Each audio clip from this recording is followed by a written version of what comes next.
My very special guest is the Global Director of DE&I, Engagement, and Culture at Duck Creek Technologies. She leads strategic efforts to foster a diverse, equitable, and inclusive workplace while promoting a culture of belonging. Her experience spans nearly 20 years across multiple industries, including technology, publishing, manufacturing, and healthcare. She is Amy Bayer. Welcome to the show, Amy. Hi, Matt. Thanks for having me on. I'm excited to be chatting. I know you're huge, all about culture, and we've had only a little bit of interaction before, so this is going to be a lot of fun. Absolutely.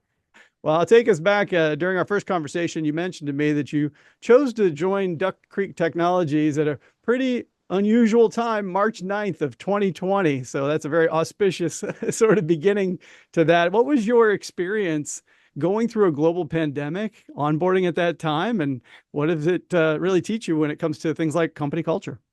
Yes, I'm really glad we started with that question because I think there's some of us out there who have had that experience, right? Starting a new job during that time.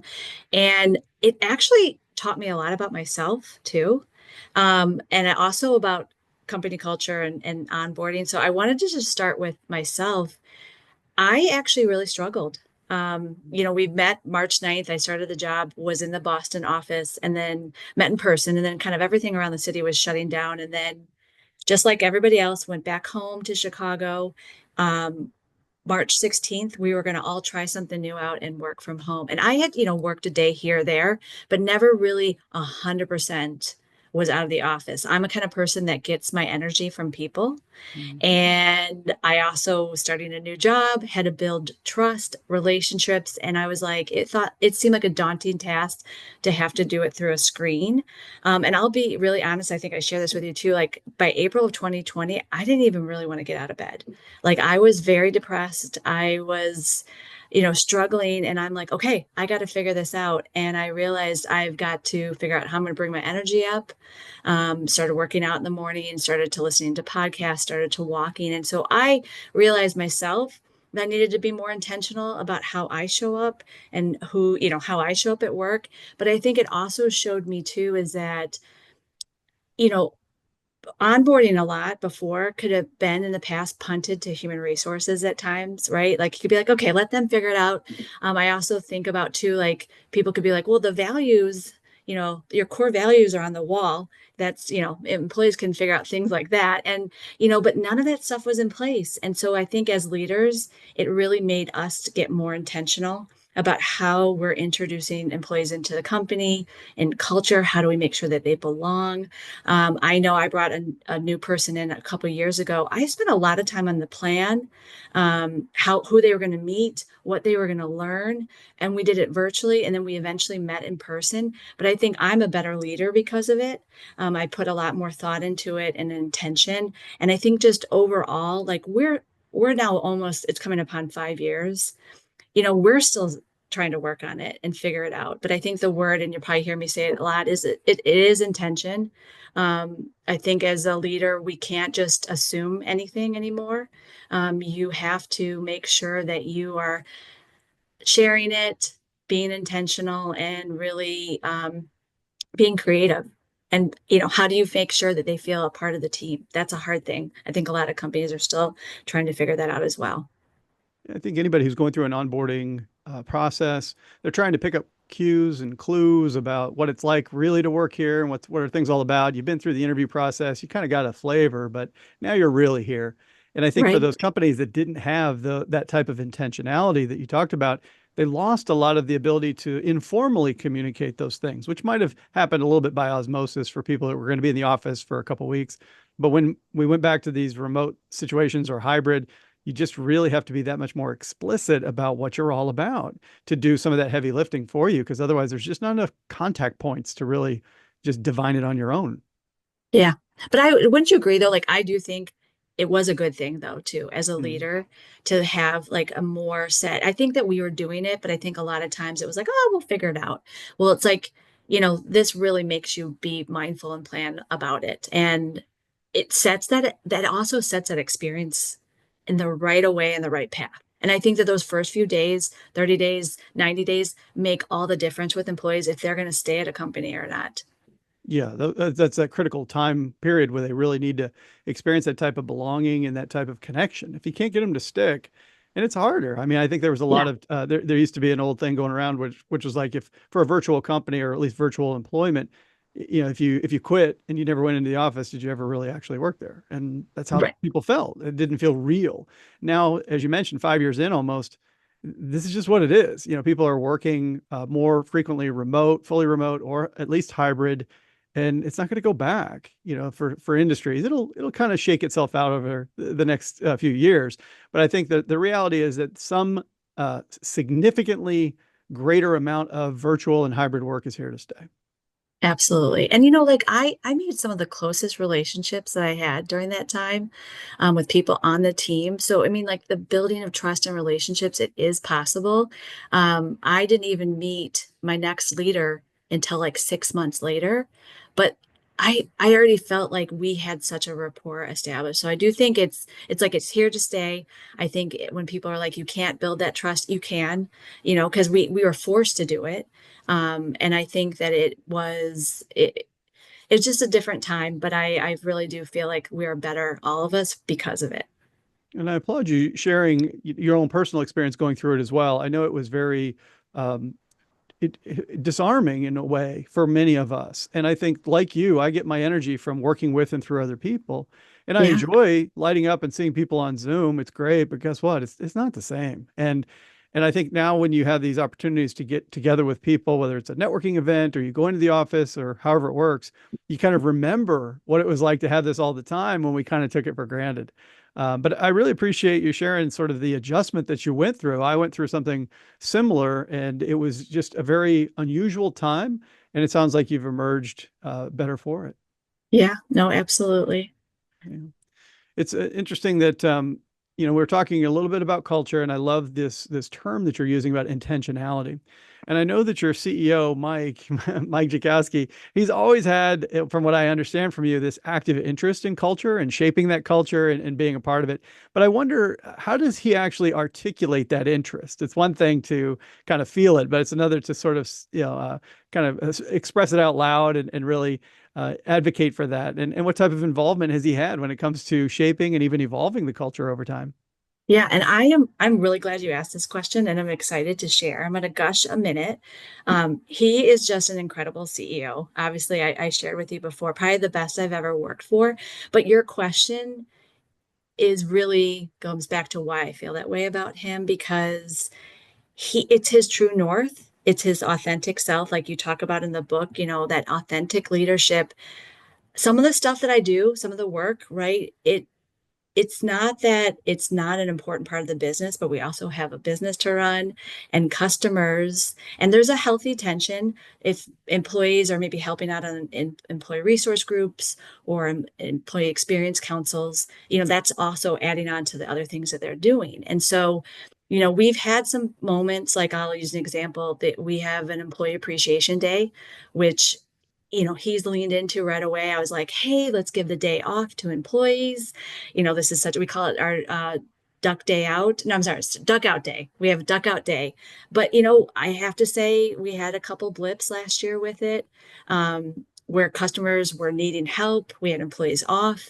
And some other CEOs, they might be like, yeah, you know what? That didn't work. That day didn't work. This didn't work out. And he was like, no, let's figure this out. So we've kind of figured out a different day that we're going to do it on President's Day, where a lot of companies are off. He didn't immediately just be like, okay, let's just stop doing it. He was like, let's figure it out. I can give another example too. I have a One Duck Creek Summit, or I shouldn't say we have a One Duck Creek Summit that we run, and it's an investment of the company's money and time. We do it over 3 days. The executive leadership team comes, he makes it a priority. He is there. So when I say, when we say like, culture, he's showing that he's supportive by time, about supporting it. And as the group keeps getting bigger and bigger and bigger, it gets more and more expensive to have those types of events, but he never focuses on that. He'll ask me, when's the summit? And he's excited to be there. He kicks it off. He gets a lot of energy from our employees. So events like that are so great. to have with him. So I feel like for those two things, it's not always the words that he says, it's his actions that Mm. he, will make sure that he is, not when things get hard, he doesn't back away from these kinds of activities that we're doing. And I think like when I think about people inside of any business, they're what drives the business. It's not the Right. technology and the process and the machinery and all this kind of stuff. It still comes down to people at the end of the day. That's our biggest competitive advantage. It's the reason why we do what we do. And yes, of course, we need to run profitable businesses. But I think what I really call out for the listeners is when you think about how, Amy, how you're describing the relationship, the partnership, the advocacy for getting the people part right, not just the business part. This is what we need to aspire to. So if you're a CEO, is that how your people professionals are thinking and talking about you? If you're an aspiring CEO, this is what, great looks like. And what I Yeah. also heard was this range of options that CEOs have. So some could actively work against people professionals and fight some of this stuff as being too soft or whatever it might be. Others might approve the investment, but not really directly be involved. Others might say, yeah, okay, we'll talk about it and I'll even, pay it some level of lip service, but I'm not going to get involved. You're talking about that highest level of saying, I'm actually participating, I'm here, I'm engaged in this. Like that's what more could you want, from seasoned executives to be able to actively be an active partner, with your people leaders. Yeah. And you know what? Like, I even go a little further too. Like, he helps me find the speakers for the summit, like within the industry. We're in the insurance industry, and the passion I'm talking about for the people, he also has for insurance. And so it's like he does both so well. And when he's at the summit too, that's the other thing I want to bring up, and really our whole executive leadership team.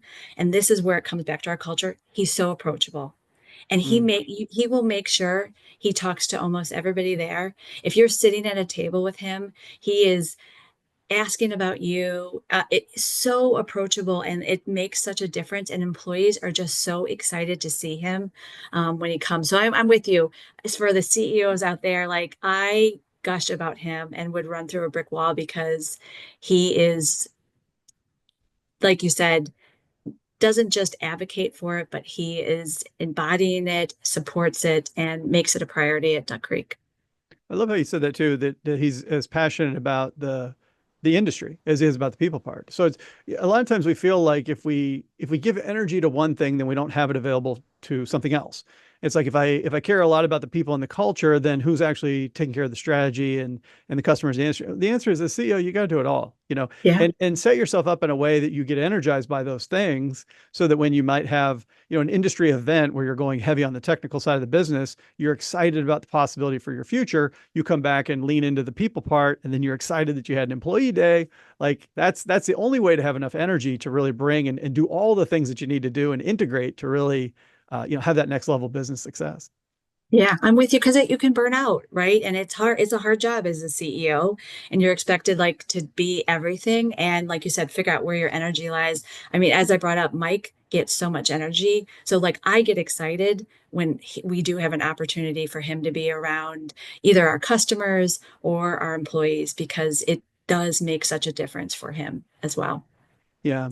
And I say that I know that you say have this phrase where you talk about how everyone owns the culture at Duck Yeah. Creek. And I think that's so interesting because we've been talking about your role and Mike's role and all these kinds of things. But what are some ways that employees today sort of shape and influence that, the culture that you have and reinforce it? Yeah. And with all my years of experience, I feel like I've really landed that, everybody owns it. I've seen it in places from almost every job. What happens when that's not the case? And I do believe that from like the board to the CEO to every part of the organization, we own it. And at Duck Creek, I have a couple examples, I wanted to share. We have our Voice of the Employee program. So this is our engagement survey, but I also say like I like to get feedback from start to finish. So from employees coming in, onboarding all the way to exit. So we value that. And there's other ways that we get feedback from our employees within this program. But with our engagement survey, everybody owning the culture at Duck Creek, we had 94% participation last year in that survey. And I should take it back. Actually, the first year that we did it was 93%. I thought it was a one off and an outlier. The second year was 94%. And not only did we have participation, but we had over like 2,900 comments from our employees. So our employees let us know loud and clear what they are looking for. They help us shape things and take actions on the inside. So I think that that is one way where I really see. I've never worked at a company where I've seen such an engagement in the survey. And because of that, I feel like we have to honor that and respect it. Like we always share back what they told us about and to really try to take action on it. So there's that piece. The other piece is we have a cultural ambassador program where we have culture conversations with new employees coming in. And, I think you and I talked about this, lots of technology companies to work for. So what's going to set us apart? So we have employees who are absolutely living into our core values. We help, we train them, we get them ready for these conversations. And this group were so impassioned about Duck Creek and what they do that they were like, we want to do more. So culture ambassadors are coming to us and being like, we want to do more for new employees coming in. And they were like, we want to make sure that maybe their onboarding experience was different than maybe what they had. We had this one employee in particular. And so we now have a thing called New Employee Connect, and it's totally cultural ambassador, employee driven. We help with it, but it's a quarterly they're putting together where they can meet with new employees for like a cohort for the next year, where they can help them know about the company, make more connections and learning. So I think like right there, are two examples where our employees are really leaning in and owning like this is the place I work and how am I going to make it better? And so I hope those are some examples. I've got more, but I don't want to keep going on and on. Well, I think that those stellar participation rates are reflective of an environment of perceived trust and safety, right? Because Yeah. when employees don't feel that, and certainly I've done a lot of different, seen a lot of organizations who do employee experience surveys don't have those great numbers. A lot of times because they have trust issues or what's the point issues because we Yeah. always do these surveys and nothing ever happens or changes. So that's one thing. But I think in return, what you're giving them also is transparency. You're summarizing the results and here's what you said, and you're giving them that ownership that you were just talking about of saying you can actually participate and also be part of the solution for some of the things that you brought up. So this is the type of exchange between employer and employee, I think, that we just really want to see much more of moving forward. Is it's a partnership. It's not about a power balance. It's a partnership. And I love these examples you're giving of ways to get it right. Yeah, love it. And I was like, I wanted to almost do an emoji to you because it is such a partnership. And I love that. And that's how, we just view things at Duck Creek. We want to hear from our employees. Like you said, we need to be transparent about it. The CEO, again, and we do it very quickly after the survey. Like he immediately, the moment the survey closes, by the next day, he's sending out a thank you message and saying, "Hey, this is how many of you participated. We're going to review the results, and then we get back to them in 2 weeks." Now, it's not easy things too that you learn from the engagement survey. So like there's stuff that you got to keep working on it, and we know, and you got to keep making small changes. But it just is something that I do as view as a partnership. The other thing that we have too, and I think I share this with you, is our employee resource groups. These are 100% employee led. So, I've seen other organizations where they're like, okay, we're going to have a women's resource group and a multicultural group, and who wants to lead it? We do it in a totally different way, and it's how it's always been. Even before I got my new role, there was already two employee resource groups in place. So our employees were already like, hey, I want to make a difference. This is the communities that I want to see at work, and we're going to bring it forward. And it wasn't anything from HR. And so all of our employee resource groups, we have an employee who basically is like, hey, I want to start this. They get like-minded individuals to help them. We give them a toolkit, we guide them, but they plan it all. It's very grassroots. And because of that, they have such an authentic feel to them. It doesn't feel top down. It really feels bottom up. And these organizations are what the members make of it. And I want to give another good example within this ERGs about our executive leadership team. And then what we do is once they're all ready and they have got like all the kind of governance that we're looking for in place, they go and they present before the executive leadership team. So every employee resource group gets that moment to present for them. So like that gives them that chance. How many times do employees not get that chance to present to executive leadership teams? They have that opportunity. The leadership team asks questions. And then what we do is we have it once a year, actually right before that summit I told you about, we have the employee resource groups go again in front of the executive leadership teams. We have them kind of do a SWOT analysis, but that gives them a chance to build skills, get exposure to ELT, but just shows you another way that our CEO and executive leadership team are involved. But these employee resource groups, I find, can be very powerful to our culture. Yeah, I mean, it's very powerful to say we have this mechanism for self-organizing areas of interest, and the employees lead those. And as you mentioned, just even that much more openness and transparency and skills development to say, I'm sure people who are in those presentations, some of them don't appear before the executive leadership team that often. So to them, it's very special, and I'm sure they work hard on their appearances. And then they're Yeah. also talking to other employees who aren't part of the ERGs, like, "Hey, how'd your big presentation go? Oh, it was great. They asked me these tough questions, whatever it might be." So it's like there's this kind of these ripples that get sent through the organization when we allow employees to have that type of ownership and that empowerment to act in their own interest. And it's a way that makes the company better for the long run because people have higher levels of retention and engagement. And there's this trickle down effect. It's only great things happen in my experience.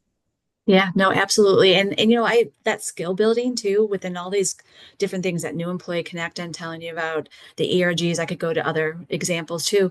Like that is so powerful too. I have watched people transform over the last I actually think that's my favorite part of my job is watching that Mhm. transformation of people working on skills in a like I we call it a brave space, where maybe in their role they don't have budget responsibilities or presentation skill, presenting or access to the executive leadership team, and watching them just blossom and then seeing them take those skills back and then be promoted within their role. And so like that is probably it's such a virtuous kind of circle, right? It's Yeah. giving back to the company culture, it's building skills, it's doing so much more than what it seems like on paper.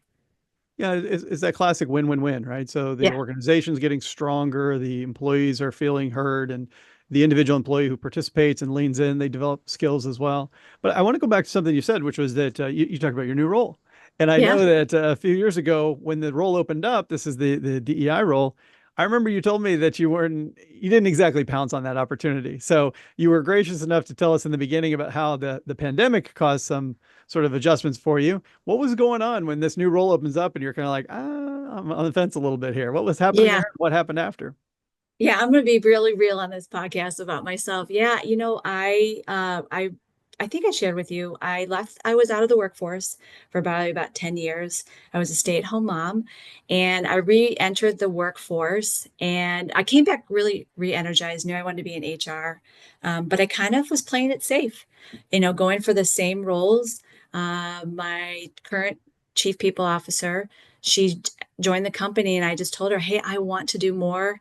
I know I can add more value." And she said to me, "Hey, you got to raise your hand when I have opportunities." And she did have an opportunity. And I told her then I wasn't going to apply for it.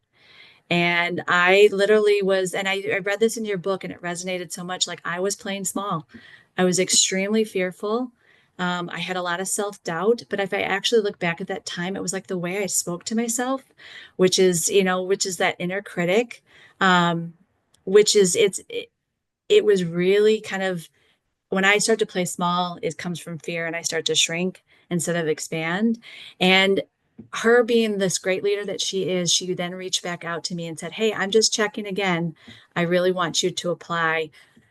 And I got the courage. It wasn't ever that I lacked the confidence. I think it was just really it was the way that I was viewing my own self and speaking to myself. I'm so happy I applied. So anybody listening out there, I just want to tell you if right now there's a change that you're thinking of making in your life, I'm going to ask you to have that courage to do so. I have literally for the probably the last 4 years never been happier, never been more stretched. And there's hard moments in this role, but this opportunity, had I walked away from it, would have been such a miss. And I want to say too, I want to give this out to those who are kind of maybe thinking, okay, how do you get the courage? I really started to, and it took me a couple years um, into this role to start with some mantras and visualization, where it's like, how do I talk to myself? And I'll be really honest with people listening. It even came down to like just having to say to myself, I'm enough, and having to tell myself that. You wouldn't think those things were powerful in the past. I don't think I thought they were as powerful as they were. But just saying to myself, I'm enough, and visualizing myself that I can do these things has made all the difference. And that self doubt has really gone away.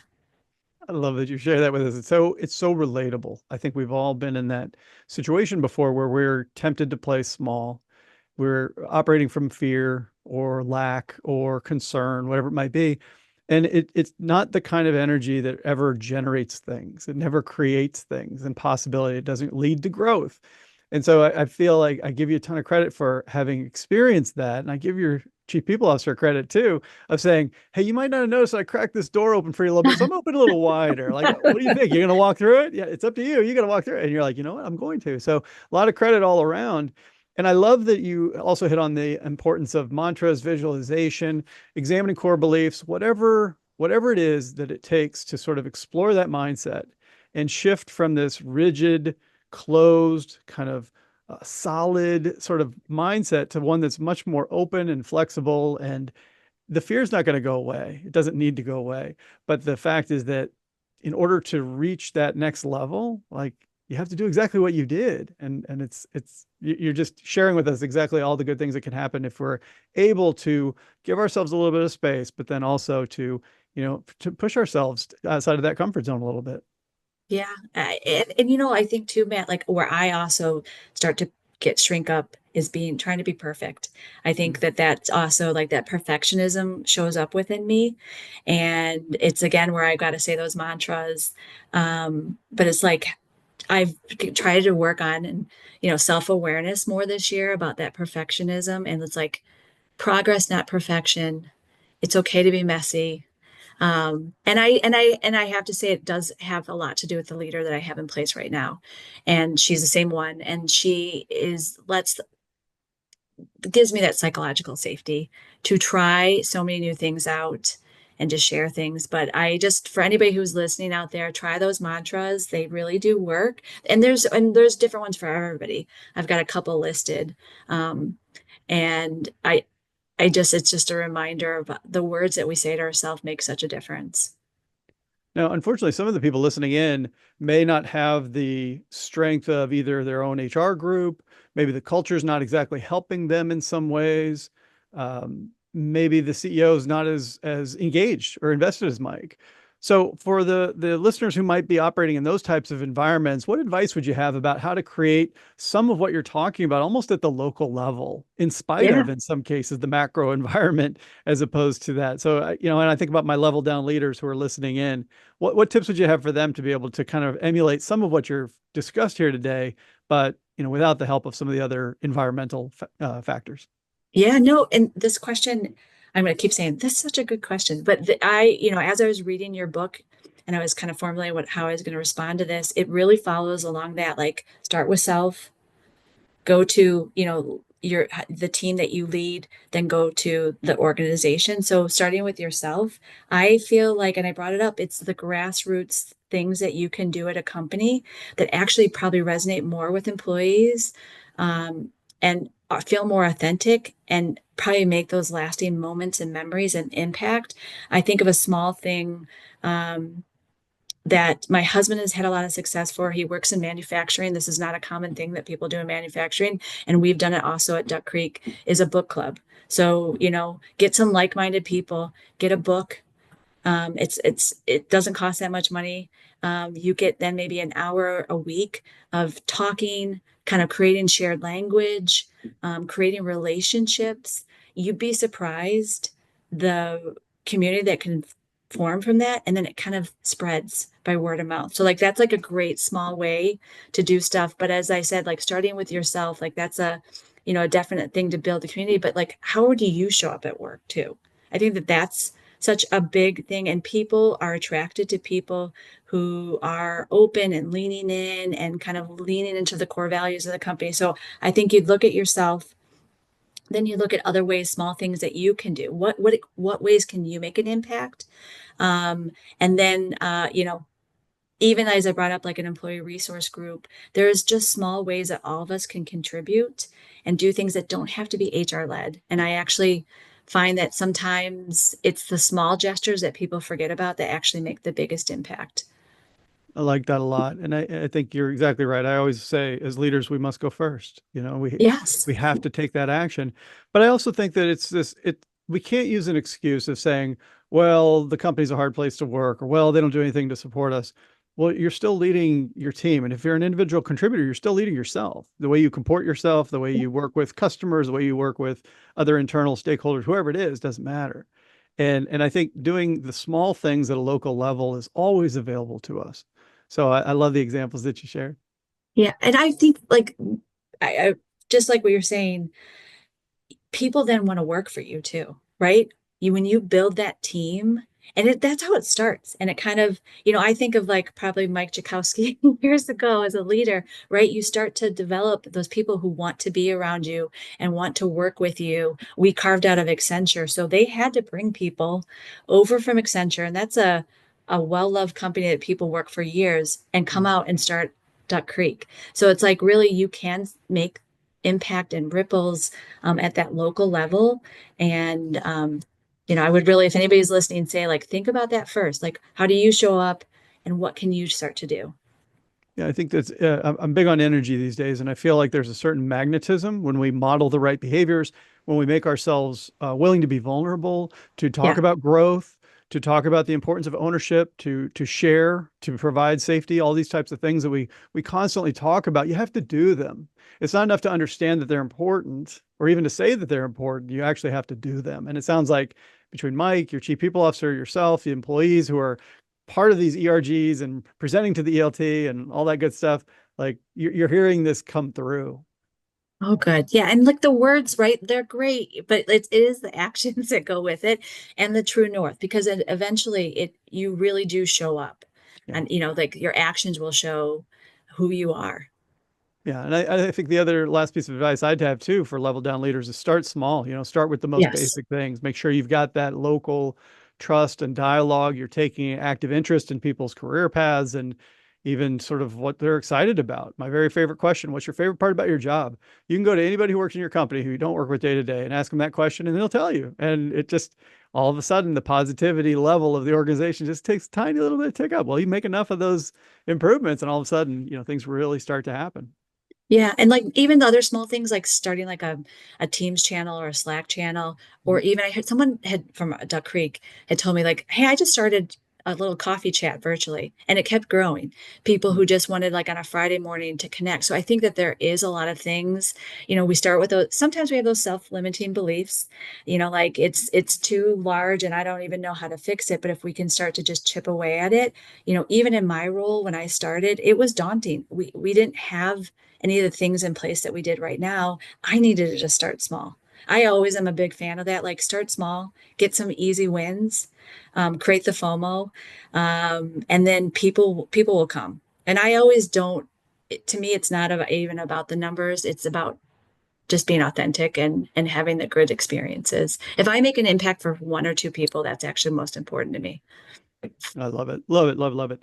Well, I've had a great time having the conversation. And one thing I'd like to do is shift this over to play a fun trivia game that I've got Oh for yeah, us. love Yeah, it. I was thinking about the name Duck Creek. So I considered asking us a trivia question about creeks, but I went in an entirely different direction. Can you guess what direction I went in? We're gonna have Ducks. we're gonna have a question about ducks. So this is AI generated. You and I are a team, Amy. We'll see how we Okay. do. It's always hit or miss with these questions. Here's our question: what are baby ducks called? Oh. I Okay, I don't think know how I don't know that. Do you know I it? don't think It's got to be a. You think it's a duckling? It's got to be a duckling, right? Oh, So, yeah, sometimes they're that almost so easy that you're like, well, you're just setting okay. me up, AI. You're just It trying must be a to duck. get in my brain. We're gonna try that. So, audience, if you're playing along at home, you can lock in your answer. We're gonna go with ducklings. That's correct. Baby ducks Oh, are called good. ducklings. Look at that. We got one. I don't know how many ducklings you have at Duck Creek, but it sounds like you've got a lot of great employee experiences. We have about 1,700 ducklings. 17. There you go. I love it. I love it. Well, I've got a much better question for you, Amy, which is where Okay. can my listeners go to learn more about you and about Duck Creek Technologies? Yeah. I just want to throw out like LinkedIn is probably the best way to get in connection with me. And I just would love to tell everybody I am more than happy to pay forward any of the things that I've learned.